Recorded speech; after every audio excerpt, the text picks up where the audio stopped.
दोस्तों, सर्वांना क्रांतिकारी जय लहुजी। मी कॉम्रेड गणपत भिशे। उद्या दिनांक 14 जुलै 2025 पासून मुंबई येथील आझाद मैदानावर आपण जे बेमुदत लाक्षणिक उपोषण करत आहोत, त्या उपोषणासाठी आम्ही परभणी येथून निघालेलो आहोत। आपण सुद्धा आपल्या गावातून, आपल्या तालुक्यातून, आपल्या जिल्ह्यावरून यावं आणि संपूर्ण महाराष्ट्राचं प्रतिनिधित्व आझाद मैदानावर दिसलं पाहिजे। आणि सरकारच्या हे लक्षात आलं पाहिजे की जो यज्ञ स्वर्गीय डॉक्टर बाबासाहेब गोखले, सन्माननीय मधुकररावजी कांबळे साहेब यांनी जो यज्ञ पेटवलेला होता, हा आरक्षणाचा यज्ञ, वर्गीकरणाचा यज्ञ पुन्हा जो प्रज्वलित केलेला आहे, अगदी त्या यज्ञामध्ये आपली आहुती दिलेली आहे असे शहीद संजय भाऊ ताकतोडे, अंकुश खंदारे, अविनाश खंडागळे या शहीदांचं बलिदान व्यर्थ जाऊ नये यासाठी दोस्तो आपल्याला हा जो लढा आहे, हा लढा शेवटपर्यंत लढायचा आहे आणि या शहीदांना खऱ्या अर्थानं आपल्याला आदरांजली द्यायची आहे। आता महाराष्ट्रामध्ये फार मोठी नोकर भरती होणार आहे।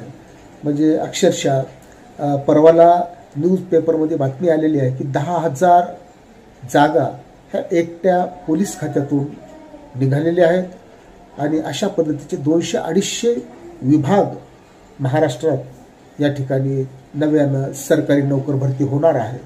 आणि तत्पूर्वी जर वर्गीकरणाचा निर्णय या राज्य सरकारने घेतला तरच तुमच्या माझ्या हजारो मुलांना सरकारी सेवेची संधी मिळणार आहे। आणि एक वेळ काय हे मेगा भरती झाली तर कदाचित नंतरच्या आरक्षण वर्गीकरणाला तितकासा अर्थ उरणार नाही।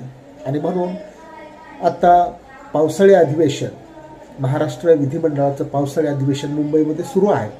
या विधिमंडळाच्या अधिवेशनावर काल एल्गार महामोर्चा झालेला आहे आणि त्यानंतर सुद्धा महाराष्ट्रातील मातंग समाज हा स्वस्थ बसलेला नाही, हा थांबलेला नाही, तर हा समाज या ठिकाणी सरकारच्या दारामध्ये बसलेला आहे आणि तोपर्यंत बसणार आहे की जोपर्यंत सरकार अनुसूचित जाती आरक्षण वर्गीकरणाच्या अनुषंगाने निर्णय घेत नाही आणि त्याची अंमलबजावणी करत नाही, तोपर्यंत हा संघर्ष दोस्तो चालूच राहणार आहे। आणि म्हणून उद्याचं 14 पासूनचं जे काही उपोषण सुरू होते मुंबईमध्ये, हे काही पहिलं नाही किंवा शेवटचं बी असणार नाही। जोपर्यंत हा लढा आम्ही जिंकत नाही तोपर्यंत लढायचा आहे दोस्तो। आणि म्हणून उद्या 14 तारखेला आम्ही आझाद मैदानावर येत आहोत। आपण सुद्धा यावं। जय लहुजी, जय भीम, लाल सलाम।